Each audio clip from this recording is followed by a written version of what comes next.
Yo, welcome to Crate 808, and today we're honoured to have on an artist that told us it ain't where you put your words, it's where you don't. He doesn't give a fuck who's who, he's chef the same way when he preparing it. A rapper who celebrate globally while you celebrate locally, who's meshed with the legends from the best years, the underground hitman who's got bars like he's separating groceries. Ladies and gentlemen, it's the Weatherman, Mr. Slow Flow himself. Evidence is in the house. How are you doing, man? Doing good, man. I appreciate that intro. That was fire. Oh, man. Well, I have to try, man. Having on one of my favourite artists is always a pleasure, man. So, first of all, we always kick off with the same question. Evidence, man. What's the least hip-hop thing you've done in the last 24 hours? Fed a squirrel. You fed a squirrel. I need some background here. No, I have a squirrel family that lives in my backyard, so. Oh, okay. That's sweet, man. That's wicked. They're depending on me, and I don't plan on letting them down. So good stuff, man. Responsibility. I love it, man. How's it all going at home? Lockdown and all that. How's the family? How are you dealing with it, man? No, everything is good. Just dealing with the best I can. Obviously, a confusing time, so just you know what I mean. Just trying to be safe as much as possible and get some work done, and pray for the people. But like Fred the Godson, rest in peace, and you know what I mean. Stuff like it. Shit is real. Yeah, man, rest in peace for sure. It's crazy times, man. Are you finding yourself a bit more productive? You're at home, or is it more like business as usual? No, I'm going in. I'm going in right now. And the thing about me is, and I think probably like I'm sure a lot of artists could even relate to this. Is just like in my life is like I go from seeing nobody all the time, and then to seeing a lot of people all the time. It's like nobody in the creative stage, and then promoting, touring, seeing a lot of people. So the isolation part, it's not too unfamiliar. Yeah, man. I think a lot of creatives are saying exactly the same thing. You're right, man. It's kind of the same lifestyle. If we can kick off at the start then for you, man, your first time on the pod, I just would love to know, man, why hip hop? Why was it hip hop that got you so involved compared to anything else in your life? It's just my environment. I'm from Venice Beach. Venice is known for skateboarders, but it's also, was known for, wild shit. I think Venice was probably the closest thing my parents could find to Coney Island in Brooklyn, where they were from, So it was like leaving New York, coming to LA. They found Venice Beach. I think that resonated with them. I don't know. I just saw a lot of the elements of hip hop happening where I grew up. Graffiti, dancing, rapping, all that shit, gang activity. Not that that's an element of it, but I grew up around that kind of environment, so I think it was natural that it landed on me. Music has always been important to me, and rap music was the first music that really spoke to me directly. Not something my parents like, something that I like. Being a graffiti artist, I got fortunate to live next to QD3, who is a rap producer, Quincy Jones' son, and got to see how rap got made at an early age. And my friends were killing it. Yeah, it was natural for me to move into this. It's interesting, man, because I mean, just reading up and seeing like your kind of journey into the music, I also know that you're actually really good at baseball as well, and like that was another avenue that you kind of explored as well when you were a kid. Yeah, baseball was something I was just naturally good at. I was a really good pitcher, and I had a mean curveball where I could like throw it at your face. It would, at the last minute, it would just drop down, and people couldn't figure it out, and it was like this drug because I would only throw that curveball. I swear, if I threw the ball straight, everybody would hit it, out the park. But if I kept throwing that curve, nobody could do nothing with it. They just didn't know what to do. And so, I don't know if people know, but at a young age, throwing a curveball is like super bad for your arm. Mm. And when I got to high school and the length of the baseball field increased, went to major league distance, I started throwing that curveball. It would just started hanging, and people started ripping it. Just hitting that shit out the fucking park. And I was too small to make it work, and it really started hurting my arm bad. And baseball stopped becoming fun. After every game, I'm soaking my arm in a tub all night, and I'm trying to write in school, and my arm hurts. And I was just like, this stopped becoming fun. So around that time was like really when graffiti came in, and I started doing anti shit, not like community sport driven. You know what I mean? More like go against the grain type shit. And started smoking my weed, and graffiti and music came in, and just like the creative side took over the I guess, the physical aspect of it for me. It just became more important. Yeah, for sure, man. Do you still like have interest in baseball? Do you still like go out there, throw a ball? Yeah, I like to throw a ball. I don't really like watching baseball too much. To me, it was better to play it than watch it. Ah, okay, cool. Yeah, man, that's interesting because it's that avenue you find as a kid, right? Like you said, you kind of access the creative side of your brain. Do you remember when you were writing like that? Do you ever remember like the first time you wrote a rap? Like, do you remember your first rap that you wrote? I don't remember my first rap. I remember like the first kind of stage of doing it. It was probably something about being positive or like some positive rap. You know what I mean? Oh, what were you listening to at that time? Was that influencing what you're doing, right? I mean, it was just like, it was Public Enemy and things like that out, so it was probably like me trying to like, I don't remember, but something about, like Gangstar had positivity and stuff like that. It was that era where it was like, okay, I was probably rapping something like that. Yeah, fair, man. Fair. Do you remember when you were writing? Because I'm intrigued, like how you got the name Evidence. Do you remember the first time you wrote like an MC name down? Like you thought, actually, that's what I'm going to go with. Did you have a first MC rapper name?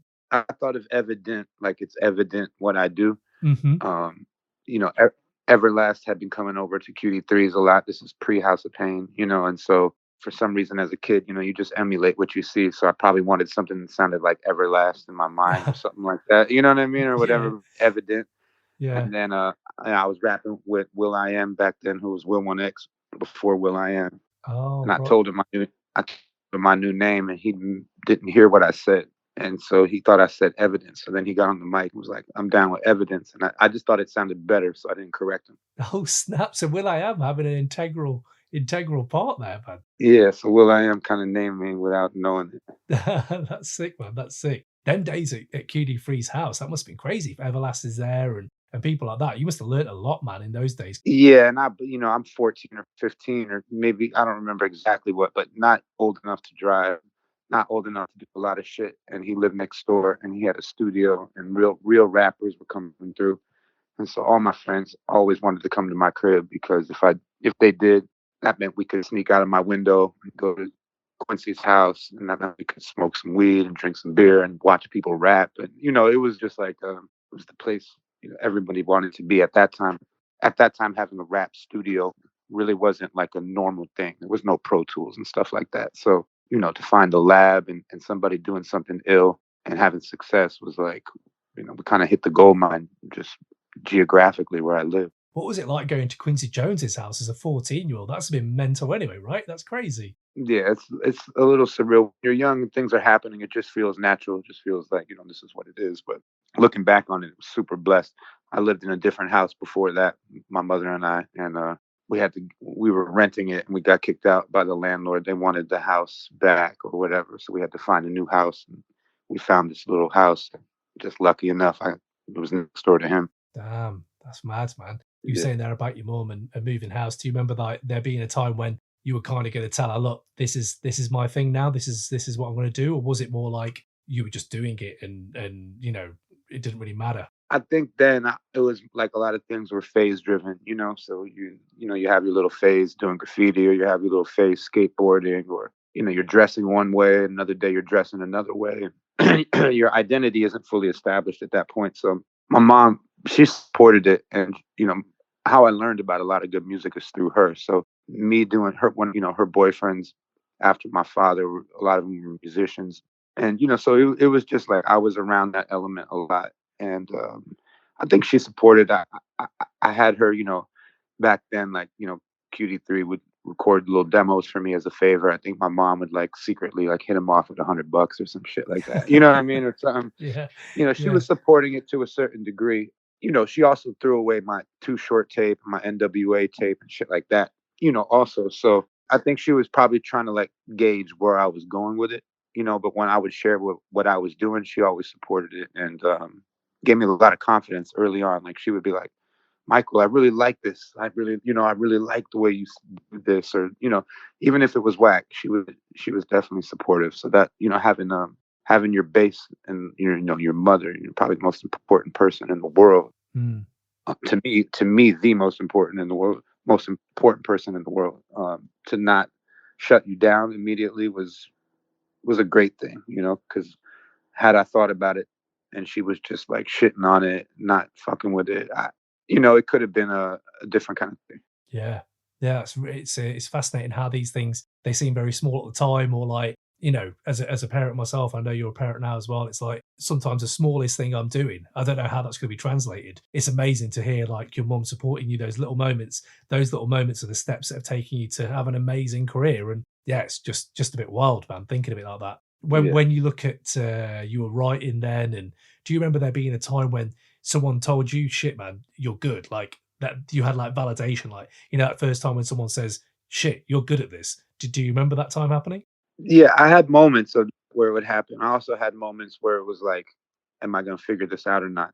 For me, I've always run off inspiration and like putting my heart into things. That's was always the motivator. Like I know some people when they start to rap, like if they're into Coogee rap, they write Coogee rap's lyrics on a piece of paper and they look at the bar structure and they analyze it and they see where things are lining up and or if they're making a beat, they'll copy Premiere or copy somebody and like really see how the person's doing it so they have an idea of it. With me, I never did anything like that. My hand of God is as my witness. I never did anything like that. I just would just do what I feel. And when I was inspired and I was really loving what I was doing, things would come out really good. And other times when I was forcing it, it wouldn't. And that's kind of still how I am today, to be honest. Mm. So there was like indicators and like certain things I might do here and there where I really, caught the Holy Ghost, so to speak, or whatever. And those moments were super redeeming and I got, the props and validation that I was looking for. Other times I was struggling trying to figure it out because it's all just coming out of me. I'm not like looking at other things to influence what I'm doing or even give me a tutorial on what I'm doing. I just kind of went off the cuff and landed where I landed. I mean, that's interesting. That's how like you kind of get a few signifiers you're doing well. I just want to ask you about your flow and your demeanor on the mic, and you stick out in my rotation when I'm listening to things. When something comes on from you, it's like, oh wow, my ears prick up because it's a definite change in the style and that. Do you remember when you were trying to kind of figure your way out, like what worked for you? Were you always like measured and calculated, or did you experiment with other types of flows and stuff? Or Yeah, I did. I mean, I messed with a lot of different things. My thing was besides Alchemist or Allen at the time and Scott Kahn, who they had a group Hooligans. Everybody else that I was hanging out with was a lot older, from Quincy to everybody, even will.i.am and all those dudes. They're all a couple grades older than me. Now that doesn't matter. But when you're in this, in the seventh grade and someone else is in ninth grade or 10th grade, they're in high school and you're still in junior high. I mean, that's huge. That's a huge thing right there. A year back then was like an eternity, So there was a while where I was trying to sound older and trying to fit in and trying to make my voice deeper and do certain things like that. Like in my mind, trying to impress people or trying to like fit in, and those were my struggles with rapping. I think not struggles, but like my evolution curve was a lot of things based on my voice, like not being comfortable when I was young with a high pitched voice and listening to Rakim and listening to all these people and wanting to sound like that more. But what I love looking back on it all is I was never afraid to evolve publicly. Whereas a lot of people, they get their shit down pat, they come out as one thing, and that's what you get for the career. For me, I'm always looking, always trying to figure it out, stumbling, trying to figure out where I'm going. Don't always know where the pen's going to take me or what beat I'm making is going to take me. I'm just trying to just see what happens and surprise myself or not. Just go with the flow. I think there's something to be said for that because when you're starting out rapping at 16 or 17 publicly, there's going to be switches as you get older and as you figure things out and mature and learn new skill sets. So I don't mind the public evolution of evidence. yeah, man, no, it's a learning curve as well, right? It's an arena where I can imagine you kind of need a thick skin. I think in rap generally you need a thick skin. Yeah, man, you know what I'm saying? It's your man, Bodie James, Concrete this 227, Griselda Records, man. You know what I'm saying? And shout out to the Crate 808 podcast, man. Tell them, man, the world know this shit on the flow, dog. You said there about Alan and your relationship as well. And I mean, it must be nice to have that support with someone who's also creatively minded and let's not forget can spit. Like he can spit as well, right? Yeah, for sure. Alchemist. When I was young, starting this shit out, Alchemist was crazy. He had this crazy flow, and he was a really thought out writer. And really inspiring on a lot of levels. You know, he dropped his focus on rapping a bunch of years later to become the Alchemist that we know. But don't get it twisted. Yeah, he knows what he's doing. Yeah, man, for sure, for sure. Yeah. That Step Brothers stuff, man. Yeah, that it stands up as well. Like you can bump that now, and I think there's a lot of music that you can see the trends in now. Like I know obviously Griselda are huge and people like that, but even Rock Marciano, Car, the stuff they're bringing out, it does. Your work with Step Brothers was so rich in that kind of stuff, and damn man, that shit still bangs. So yeah, fair play on bringing that one out, man. Is there going to be any more projects on Step Brothers projects in the pipeline? Yeah, I think so. We put out a video, I think last year, just a random video, just to let people know we still got stuff coming. It's called Burnt Tree. I think you could find it on YouTube. A little video. We just stay working. The truth of Step Brothers is I never realized we were making the Step Brothers album. I was just making music with Alchemist every day. So one day we looked and there's a folder and it was just accumulating. And there's a lot of material in this folder. So we're like, yo, it's time to bottle this up and give it out. And so that's what we did. Shit, man. What is it about you two? Why do you work so well together, do you think? Is it because you are friends and that, or is there something else to it, do you think? Yeah, probably, cut from the same kind of DNA in the come up, and just see a lot of sharing a lot of the same experiences. Definitely being his friend. But, I don't try to rely on my friendship with him when we're creating. I think I'm pretty good at separating that and just recognizing the greatness that he's put out. And I think it's easy when you're friends with somebody to kind of look at the person you're working with as just a friend and don't step back.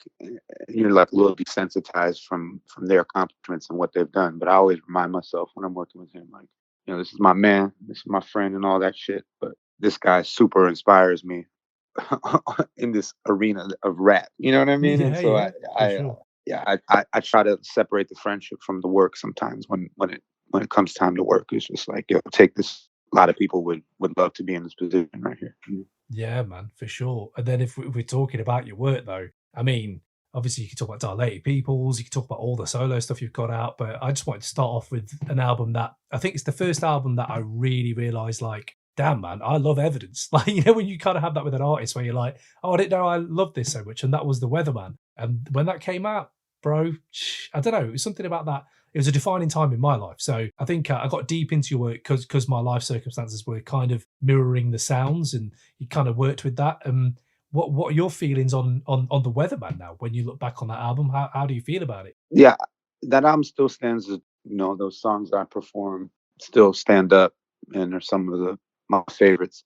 I was really eager to make a solo record at that time. I was on tour with Little Brother with Dilated Peoples, and we were in Philadelphia before a show doing an in-store performance and a signing. And I was sitting next to Rapper Big Pooh, and kids were coming up bringing stuff, and we were signing it. And I love Little Brother, and we were on tour together, and I'm knowing their catalog and all this stuff, and I'm like, these dudes are the truth. And then some kid walks up to Pooh and hands him some album that I had never seen before called Sleepers. It was called Sleepers, I remember. And the kid walked up to him and said, yo, I love your work with LB, but I really love this.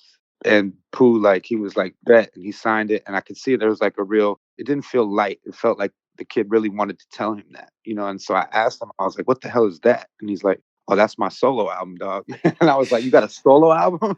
I was like, what the fuck? For real? I didn't know about it, nothing, Yeah. And he's like, yeah. He's like, my real fans are tapped in. And I for some reason at that moment, I was like, oh man, I want to do that. You know what I mean? Yeah. I always knew I wanted to do solo records. Don't get it twisted. But when I saw that and like the direct connection between the fan and him, and how he probably said some shit on that record that made this kid put a prerequisite before it, like, look, I love Little Brother, but I'm really feeling this type of thing. I was like, yeah, I can't wait. I need to do that. And and at the time, 2 years prior, my mom had passed, and I had made a song for her called I Still Love You. And I thought about putting it on our Dilated 2020 album because I needed to talk about it. And it just, when I put it in the sequence by myself one day in the studio, I was like, this just doesn't work here. This doesn't feel right. Like, we got these dope anthem joints, and we're talking about, this and that. And then this song comes on. It just felt like the album didn't have a place for that. So I was like, I really need to do solo.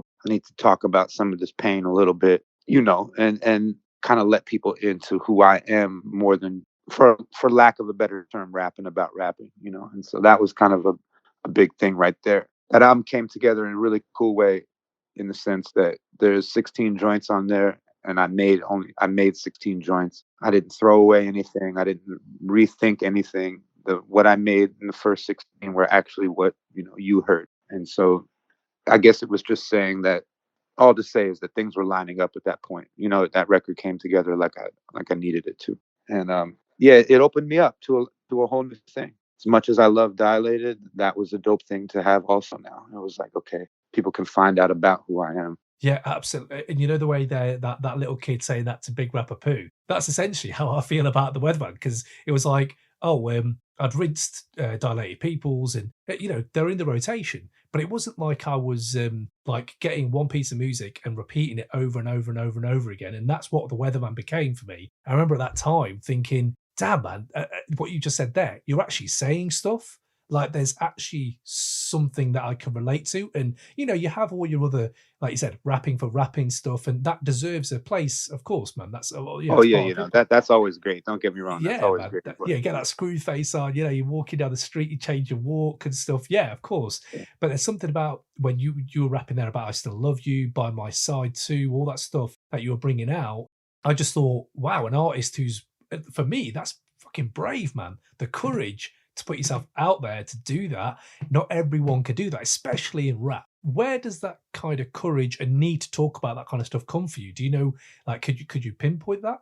I think, unfortunately, I think it came with things that I couldn't avoid, from those two situations, losing the mother of my son and losing my mother, right? And so it's like, I don't want people to fuck with me just because out of sympathy or anything like that. And I think those type of topics can be dangerous because you can, if it's not done right and it's not done 100% pure from the heart, and like if you don't cry making that shit, it ain't it. You know what I'm saying? And on both of those, writing those two, I cried when I wrote those.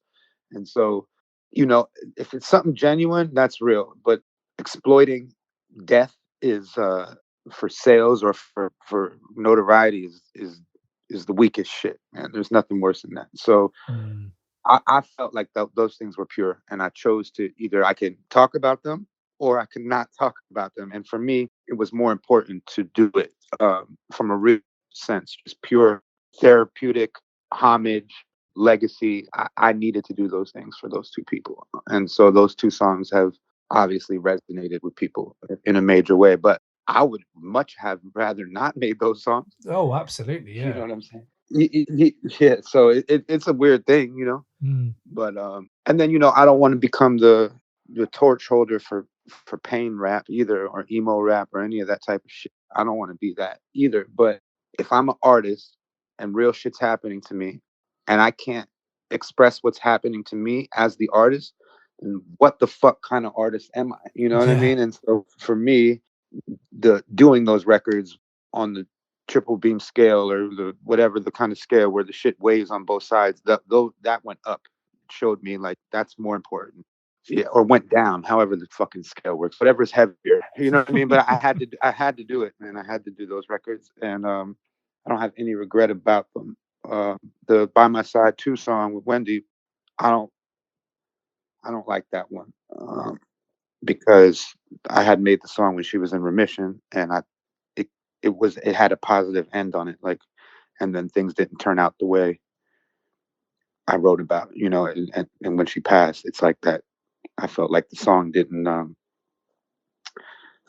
win, and so that one is like, I don't really fuck with that one too much, but it's an interesting place to be as a rapper. Do you separate your personal life from your music and go through your shit on your own with your friends, and then when you rap, it's like going to the job, you don't bring your work to your job? Or are you transparent and you're just like, I'm a human, you're a human, this is what's going on, and I had to write something about it, and that way more important. So yeah, I mean, just so just so someone tells you, man, before, in case no one's ever told you, there's that time when that kind of stuff, like I said, it's incredibly brave, it's incredibly hard to do on your end of things. When your art then kind of transmits all over the world and it kind of leaves you, and I translate it the way I translate it, trust me, bro, that stuff fucking helps, man. Like, just to know there's someone else in a different... it does. And I saw the result of it. I saw the result, and I saw a lot of a lot of people relating and then finding out, hey, you're not alone, right? Because it's like, damn, this is what's happening to me too, because we're human, we're all gonna die. And so, that it was more, it actually ended up being really dope for me because everywhere I went, even if people didn't say it to me, I could tell they wanted to, you know what I mean? And so it was just like the support was huge. Probably I've never been to a psychiatrist or anything like that. And so for me to be able to say something I feel, go through the pain when I'm writing it, record it, and then put it out and have people embrace it was probably, the thing, one of the most important things because like we were talking about earlier, if you don't like my syllables, the way they match up, or I'm not wordy enough for you, or I'm too low when I rap, all that to me that really doesn't do too much to me as far as like, whatever, you know what I mean? I can deal with that. But if I'm doing this song about this and I'm crying while I'm writing and I put it out and some journalist shits on it, like that's probably gonna fuck with me a little bit more. And so, to have those received and people would be like, bet, that was definitely rewarding and helped me. Yeah, man. It's just fascinating when you were saying there about like, oh, being an emo rapper or going into one lane. Your lane is kind of you've balanced so many things in. I mean, I become an emo rapper. I become an emo rapper. I balance it out with other shit. You know what I mean? That's not my bag. It's just like something. And I say emo rapper for lack of a better term, but I've become not afraid to let you in. And that's something as a kid I just never ever would have done. Just never would have done that shit. That shows some growth, though, bro. That shows some genuine growth in life, and I think that's what life's about, man. If you can't grow and like express yourself differently, I think there's something good to be said about that. Hey, yo, what up, y'all? This is Prince Paul, and you're rocking with Crate 808 Podcast. Now, I want you to enjoy this week's episode, and just remember to subscribe and rate and review. All right? Peace. When you talk there about it's not just your bag, I got to go on to probably just one of my favorite albums, period. When you guys dropped Secrets and Escapes with Brother Ali, like I know that's very, very recent, but the amount I've rinsed that album, like back in the day in the 90s, I could play Tribe, and in a month I know this is one of my favorite albums ever because I keep playing it. Man, Secrets and Escapes, that fucking album, man. And something in it, it's like crack. It's like I can't stop listening to it. So I just wanted to ask you, whilst you're here, first of all, when you got with Brother Ali, how did that album come around? Like, I need to know that how that link up happened and stuff. I know you guys were kind of meeting up doing some music, but could you break that down for me? Yeah, so after I did my first solo album, that was on ABB. Then I did the Layover EP, or I guess album. I mean, it was 10 songs, but whatever. I did that on Decon, which became Mass Appeal. After that, I was going up, like doing solo shows were starting to get packed. I think it was a MySpace era or just the end of MySpace era, but my plays on my counter or whatever, however you used to measure it, were doing good. It seemed like me solo hadn't reached my potential as far as seeing it through and making it a business, but it was on an upward trajectory, and so the next step was for me to find a home for my next record because I was doing one-offs with everybody. I had just been peeping out Rhymesayers at that time, not even for the catalog of music or the artists they had, but just their touring and their organization on social media and just the way they were packaging records with paying super attention to detail and just doing like that Jake One album with Freeway and Stimulus Package and those type of things where I was just like, wow, MF Doom. And I was just like, these dudes got their shit together. So I had met Slug on that tour with Little Brother that I was talking about earlier. And I hit them up like, yo, I got an offer from this label and that label. And I sent them my offers I had and how much money. And I was like, I know it's not a normal thing, but are you guys interested in matching this? And they were, which was a big surprise to me. You know what I mean? I really wasn't expecting it. I just I don't know how I got attracted to them, but something really was attractive. And right off the bat, I started touring with Brother Ali. I love this guy. You know what I mean? His skill set is tremendous. It was just foreign to me because it wasn't the type of hip hop that I came up listening to. You know what I mean? Like Midwest hip hop, their take on rap is not the same take on rap, even though we have the same influences and pretty much more or less the same age. They might be a little older, but it really was was very like-minded. Just the only thing that wasn't like-minded was the actual sound of what we were making, and that's fine with me. I wanted to be at a label where I had my own shit and didn't have to compete with a lot of people, and they liked me for what I did. But when I toured with Ali, I started to get familiar with his catalog, and not even on the audio side, just learning the songs from him performing them live. Like, I still might have not even ever heard the fucking song itself, but I know all the lyrics from watching him perform this shit. You know what I mean? And it was like, it reminded me of Jurassic 5 when we did Dilated shit. Like, being a really good performer is not an easy thing. It's just like, it warrants the utmost amount of respect when you see somebody who can really murder it live, you know? And he was doing that. And so I was like, oh shit. But what's funny is like, we would go be in the van every day or go eat after shows or before. And I noticed the voice he was rapping in wasn't like the same voice that he would be talking to me at when we would be eating. It wasn't a different voice. He just would stretch his voice. You know, it wasn't like he was making one up, but he would, you know, when he pushes his raps, you know, he goes into a higher place. And I told him right then when I first met him, like, you know, first tour we ever did, I was like, yo, I would love to produce you one day and just make you rap like you're rapping when we're like sitting here, not the way you're doing it right now. And he was like, that's funny. He's like, Ant, you know, his producer, Ant, he's like, Ant always tells me that shit. And I was like, well, then we're onto something, you know? And he's like, yeah maybe. He's like, you know, but I do my one, too. And I'm not trying to stop a man from something that's really working and having, not only is it working, but he's getting his message across. So whatever he's doing is working well. But that idea was just born then. And then 10 years later, somehow, and mad albums later, and God knows countless shows, time opened up on both sides. I was just like, why don't you fly out to LA like once every couple of weekends? And we'll just do it all at my place. I'll make the beat on the spot, and then you'll write the rap on the spot. And then we'll both hit play the day after, and I won't remember my beat, and you won't remember your rap, and we'll both get to hear it like the audience would hear it. Like, it's not like some rhyme we've been carrying around saying at battles and shit. Like, you won't remember and I won't remember, and we'll get to hit play and see if it's good or not, you know? He was like, that's a bet. So that's exactly what we did. So I think the reason you like it is because of that reason. It's just like, nothing was mailed in. Nothing was, we weren't making it for anything other than to make it. And so it's kind of a Weatherman thing. Once again, when you're doing shit for the right reason and just really being in your art, not always, but sometimes you could really end up hitting it out the park with that, you know? And so I think with that record, I'm proud of Ali because he really, he listened, man. He was really fun to produce in the sense that he didn't question me or anything. He really was like, you sure? Okay. And I'm like, trust me, you know, or whatever. And being that he's talented like that, I think we got something really dope. And I think the beats complement the raps and vice versa. I don't think that record could be made without either one. It's a real trade-off, you know? 100%. You boys are going in on the beats and the lyrics. That's the yeah. And you know what's tight is, you know, that record got to open him up to some people, like some of my friends and stuff, who know of Brother Ali. But you know, I have one homie, I won't say it, but he's like, what the fuck? I'm playing a Brother Ali album all day, bro. What the fuck? You know, he's like, because, you know, that wouldn't have been his bag before, you know what I mean? Or whatever. But he's like, yo, this shit is, yeah, that was my goal. Yeah, man, that's cold, man. That, yeah. I don't know how his fans received it. Like, if you're a diehard Brother Ali fan and you get this, you know, there's no promo, no announce date. We just dropped it cold, no video, nothing.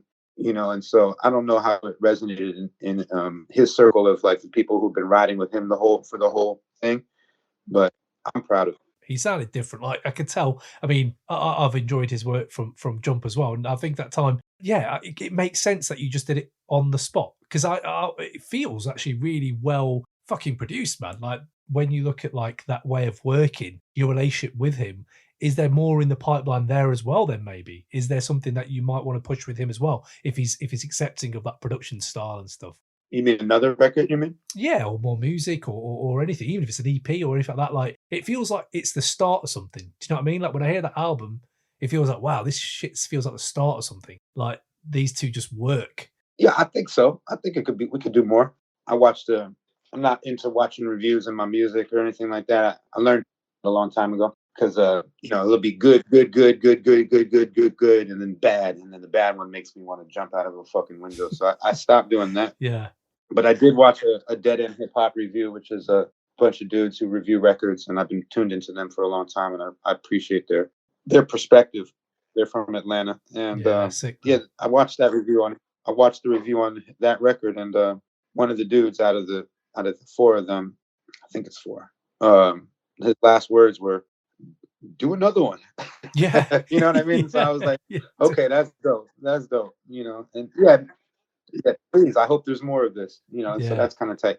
I don't want to jump back into it right now because if we did it right now, it would feel like we're just trying to follow up, like off of a high that we just were on. But I think that could happen. Him and I talk a lot, and you know, honestly, I've been working on a lot of music lately, and I've incorporated him into my filter. You know, and I don't know if everyone has a filter, but for me, when I make music, if I truly love something, I'm not really tripping on other opinion. You know, because it's really resonating with me. But I do have a filter of like 3 or 4 people who I go to, and I do feel like if I can pass those 3 or 4 people their filter, generally it's going to be good to the public, you know, because they're not yes men and they're not afraid to just to give me the truth, and those people are special to me, and I've added him into my list Yeah, man.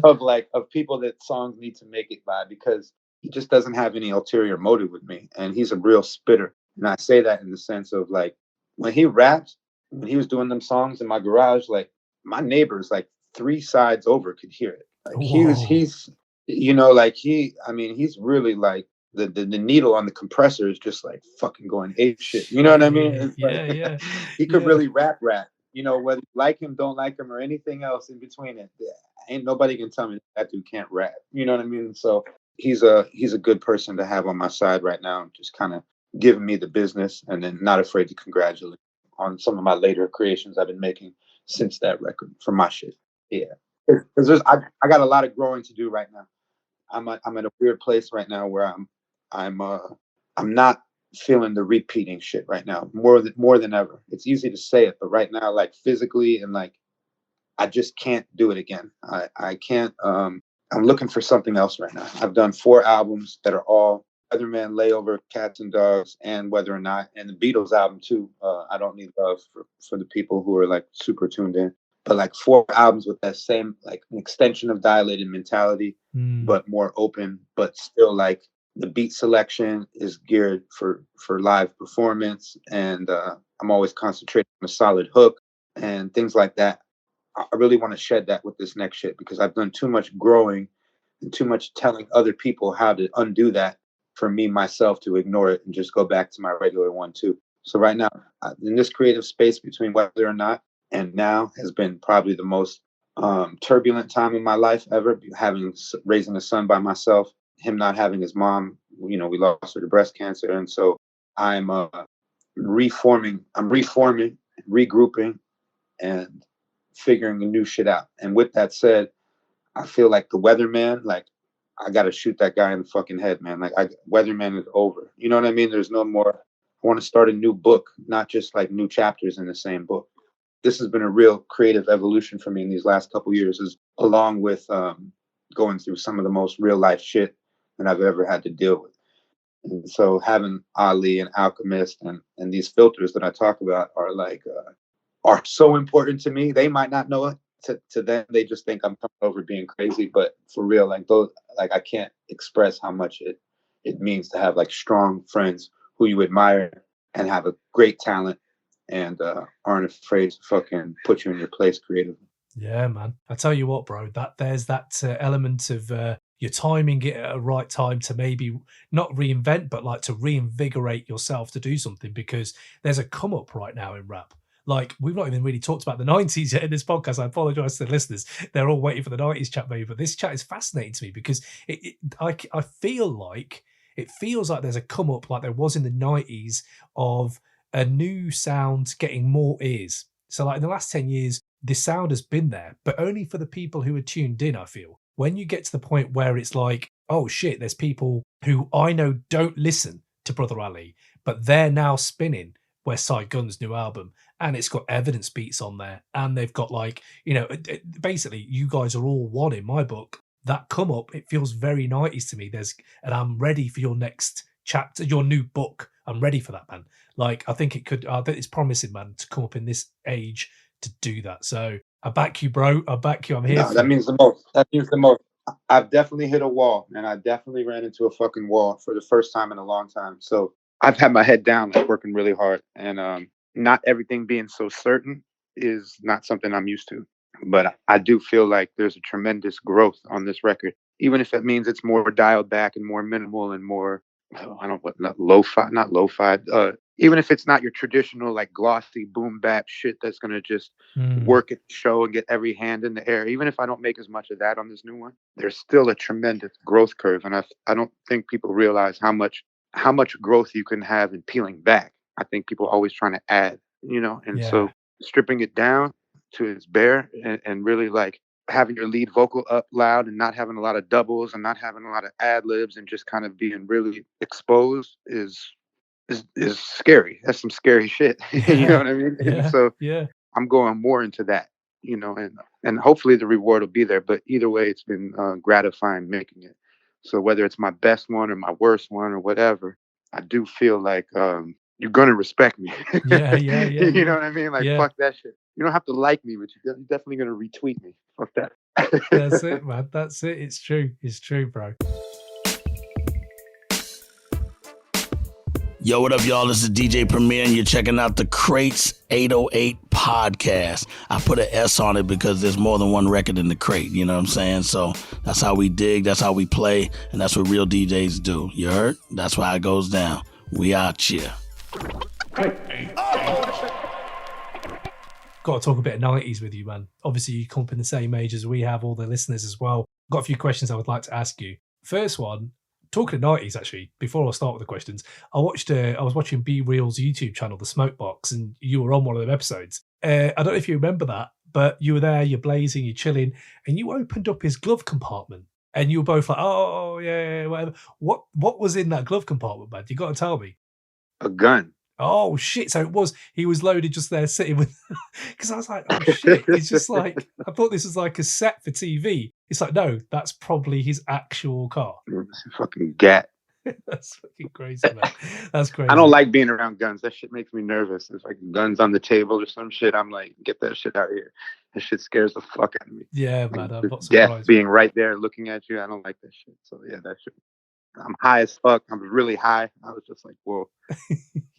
Your eyes lit up. I was like, holy shit, what was that? But yeah, it was crazy. But obviously, Be Real, 90s, Cypress Hill, all that shit. I got to ask you, man, what artist do you think from the 90s has aged the best? I don't know.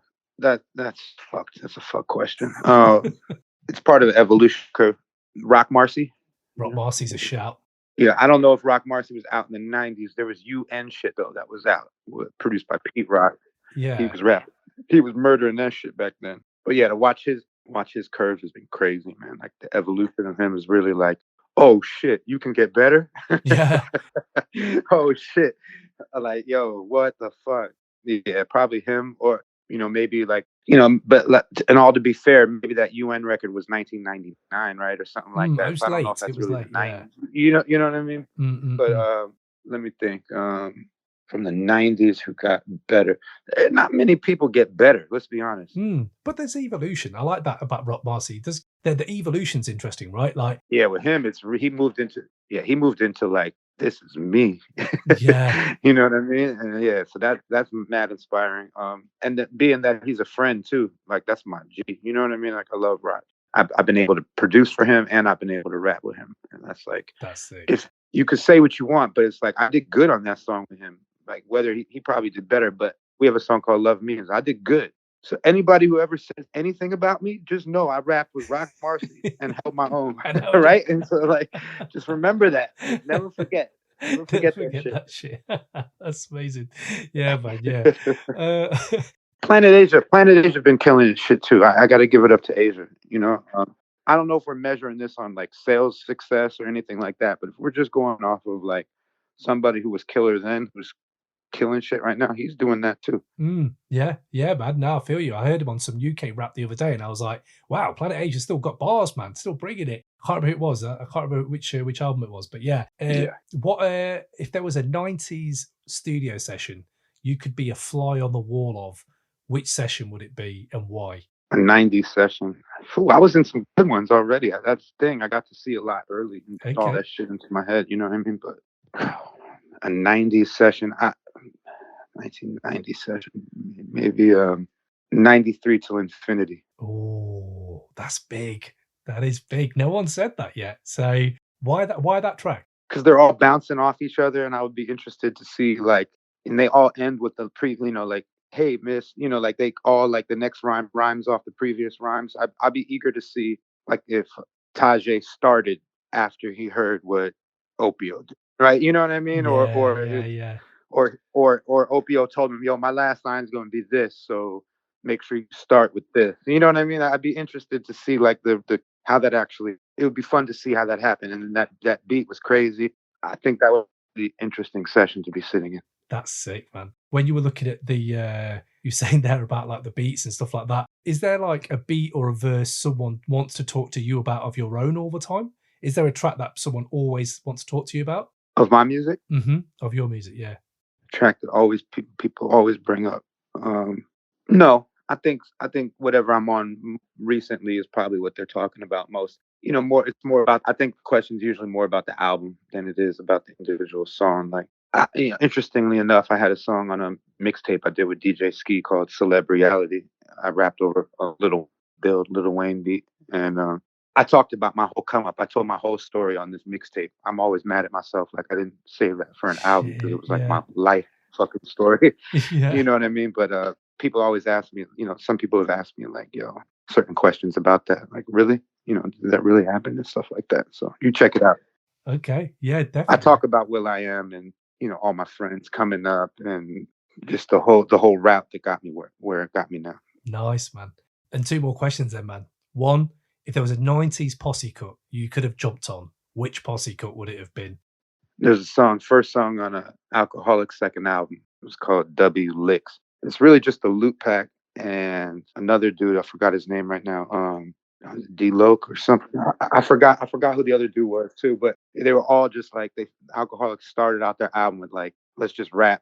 Like, Alcoholics don't even go first. I think Wild Child goes first or something. You know what I mean? But it was like this. They were all just going back to back. That beat and the way they were flowing and the distortion on their voice and the whole shit, and Tash's rhyme, really, which was like my favorite shit. I always wished I had that beat and wished I rapped on that song. For some reason, I don't know what the fuck it is. That's an off one. You know what I mean? But something about that shit, that shit was crazy. Okay, man. I'm going to go back and bump that after this. Wicked. So Evidence, man, thank you for your time. I really appreciate just like digging down with you, and yeah, man, just learned a lot in this conversation. So I appreciate you giving us your time. Before you leave us, I've got to ask you a question we ask every guest before they leave. What's the last great piece of music you heard? Could be old, could be new, could be non-hip hop, but just the last great piece of music. I mean, what I was working on last night? There's a song by a dude named Navy Blue called I think it's called Higher Learning. Hold on, let me see what it's called. Higher Self. Higher Self. Navy Blue, Higher Self. Love it, man. Thank you, Evie, man. We will check this out, and yeah, we're all locked in for your next piece of work. But yeah, man, you just stay safe out there. Hope the family's all good. And yeah, man, we love you out here in the UK, bro. So yeah, we're ready for the next drop whenever you are, bro. I can't wait to get back. I just finished a song with Merkage Dave for my new album. So shit is fire. Shit. Okay, people will get live about that. People will be getting live. I love that. Look, that drops the bomb right at the end as well. Love that. Wicked, man. Fire.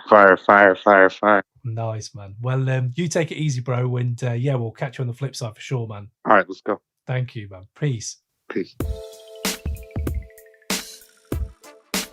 Yes, you're rocking with the best. This is the one and only Just Blaze. Right now, you're checking out the Crate 808 podcast. Remember to hit up crate808.com, like, comment, subscribe, and all of that. Peace. Well, there you go, people. Evidence delivering on the Crate 808 podcast. What a brilliant chat, man. I mean, seriously, that was one of my favorite deep dives into like the personality of an artist I love, to just hearing about the craft and his evolution and his own kind of like even querying where he's at right now and what he's going to do with his next record. And yeah, man, it was just really good to hear from someone who kind of knows their place in the world and isn't afraid, man, to just kind of lay his soul out on the line, which is a lot, man, which is a lot. So I hope you enjoyed that. Do go check out his other stuff he's done, especially stuff with Alchemist and Step Brothers, especially Secrets and Escapes with Brother Ali from 2019. I know we dived in, but if you haven't heard that, first of all, Father Figures is rap for your soul right there. So yes, do go check those out. And what was brilliant as well, I did get to ask him about the smoke box episode he did with Be Real and finding a bloody gun in the glove compartment. If you do watch that YouTube, everyone, do go check that YouTube out, because it looks like the Alan Partridge sketch where Lynn finds something in his drawers and no one knows what's in the drawers, but the response is brilliant. So evidence response is great. Yes, man, I had to tie in Partridge somehow. I always try to, mate. And there you go. I've done it with evidence and Be Real. Boom. Who else is doing that? Which other podcast is doing that? Come on, help me out, man. Help me out. But either way, man, go check out our crate808.com website, get some merch, buy a tee for your mum, buy a hoodie for your dad, buy yourself something nice, support the pod. It's all going back into the pot.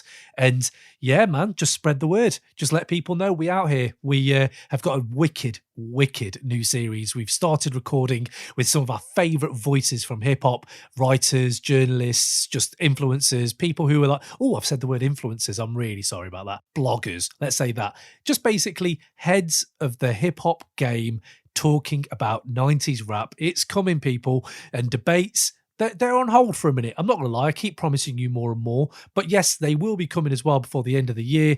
And yeah, anything else you guys want, hit us up. Please send us all your good stuff to the mailbag, crate808@gmail.com. When Raymond Ridge pulls his finger out, we will be chatting and diving back into that. We've had some great correspondence. So yes, man, if there's anyone else who wants to hit us up for the mailbag, man, we're out here looking for ludicrous lyrics, absolutely crazy lyrics. If you've got them, I would love to hear most underrated 90s rappers. I want to hear that from you if you've got that.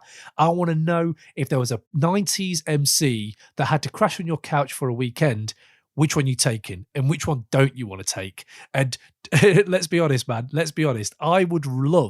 I think I wouldn't sleep if someone like Black Thought was just probably just crashing over for the night. Just gonna crash over for the weekend, lads. Okay, cool. I won't sleep though. I will just keep talking to you about, I think, life, just generally life. But yes, so we want some of that. Least hip hop things you've done the last 24 hours. And where's the weirdest place you've met a rapper? Big up to Grindhouse Music for allowing me in Ghostface because he was eating sticky chicken. Love that, man. Love it. So yes, go check that out on the last episode. We dived into that one on the mailbag. But yeah, there you go, man. You take it easy, stay safe, try to ride out 2020 as well as possible, and I shall catch you on the flip side. Boom.